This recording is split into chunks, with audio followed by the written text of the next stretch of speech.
Barber on the side got like some steampunk-ish elements going on, and yeah, it has like this light or dark bronze gold color to it, which makes it look even cooler.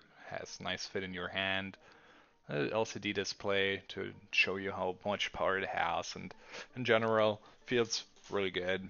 Um, it is pretty straightforward. It has only one power button, but it is pretty accurate when you use it, and pretty easy to use as well. And like I said, I'm really digging the look of this, and it also has a headpiece you can put on there to protect your blades so they don't get damaged or anything, so that's even better. In case you're not using it, you are, yeah, taking care of your device. So that's great. And yeah, it's gonna be it for today, you guys. Until then, take care. My name is Badger, and bye bye.